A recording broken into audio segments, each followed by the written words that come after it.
Hello mga manay! Ako nga po pala si Cheryl Diana Pulikit at nagtatrabaho po ako dito sa bansang Kuwait bilang isang Philippine domestic helper at 8 taon na po ako na nagtatrabaho sa aking amo. At salamat sa Diyos ay nagtagal po ako sa iisang amo lang po. But anyway, ang video na ito ay tungkol sa mga gawain ko araw-araw. At ito nga po ay naganda na po ako ng aking lulutuin upang kakainin namin sa tanghali. Ang ulam po pala namin ngayon ay salmon.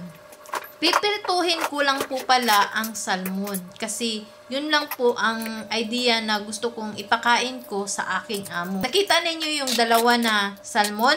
Yan po, isa sa amo ko at isa po sa akin. Yung kapatid naman niya kasi hindi po siya kumakain dahil nag-o-order po siya through online. Nagda-diet po kasi yung kapatid ng amo ko. Kaya kami lang pong dalawa ng amo ko ang kumakain dito. Yan po, i-marinate ko lang po yan siya. Ibababad ko lang po siya pagkatapos ibanlawan na naman ulit at lalagyan na naman ng baharat para priprituhin na. Habang binabad ko na po siya ay hahanda ko na din ang pagpapakulo ko ng tubig para sa kanin na lulutuin ko. Habang binabad ko po yung salmon. Tapos gumawa din po ako ng soup or tinatawag nila na shorba. Para yun yung pares po sa pritong salmon, kanin at saka shorba. Yung shorba po guys ay soup po yan siya. Ganun.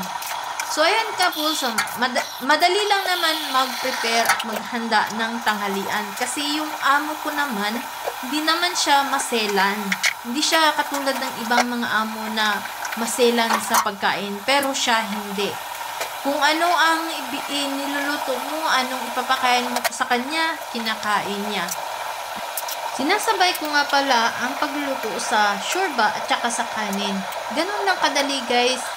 So, sana po ay nagustuhan niyo ang video na ito at sa mga gustong mag-abroad ay meron na kayong mga kaalaman tungkol sa kung ano ang mga gawain ninyo o natin dito sa ibang bansa kung kayo po ay isang Philippine domestic helper.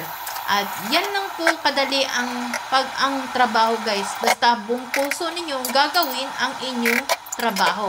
So hanggang sa muli, maraming salamat and God bless us all and bye-bye. Thanks for watching!